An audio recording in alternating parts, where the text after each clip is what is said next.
Evangelho de Marcos, capítulo 3. E outra vez entrou na sinagoga. Estava ali um homem que tinha uma das mãos mirrada. Estava observando se curaria no sábado para o acusarem. E disse ao homem que tinha a mão mirrada: Levanta-te e vem para o meio. Perguntou-lhe: É lícito no sábado fazer o bem ou fazer o mal? Salvar a vida ou matar? E eles calaram-se.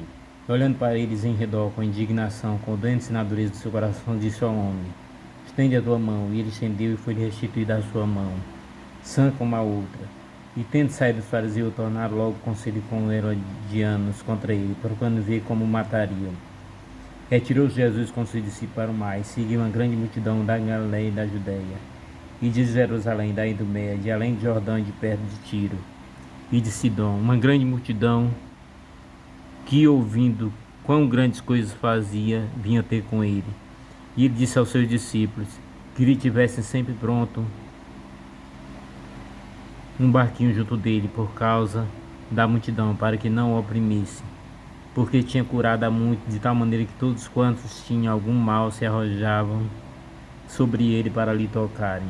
E os espíritos imundos, vendo-os, prostravam-se diante dele e clamavam, dizendo: Tu és o Filho de Deus. E eles o ameaçavam muito para que não o manifestasse. Subiu ao monte e chamou para si os que ele quis, vieram a ele, e nomeou os 12 para que estivesse com ele e os mandasse pregar, e para que tivesse poder de curar as enfermidades e expulsar os demônios. A Simão que impôs o nome de Pedro, a Tiago, filho de Zebedeu, a João, irmão de Tiago, aos quais por nome de Boanerges, que significa filho do trovão, e André, Filipe, Bartolomeu, Mateus, Tomé e Tiago, filho de Alfeu, Tadeu e Simão, o Zelote, e Judas Iscariote, que o entregou. E foram para uma casa. E afluiu outra vez a multidão, de tal maneira que nem sequer podiam comer pão. E quando os seus ouviram isso, saíram para o prender, porque diziam estar fora de si.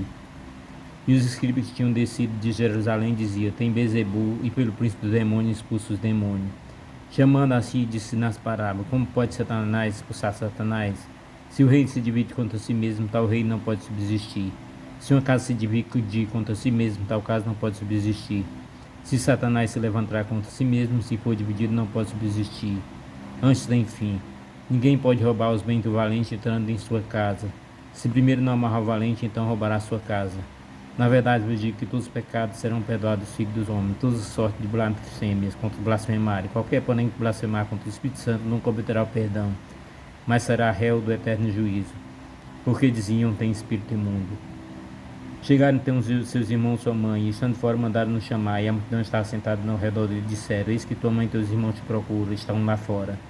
E ele respondeu, dizendo: Quem é minha mãe e meus irmãos? E olhando em redor para os que estavam sentados junto dele, disse: Eis aqui minha mãe e meus irmãos, porquanto qualquer que fizer a vontade de Deus, esse é meu irmão, minha irmã e minha mãe.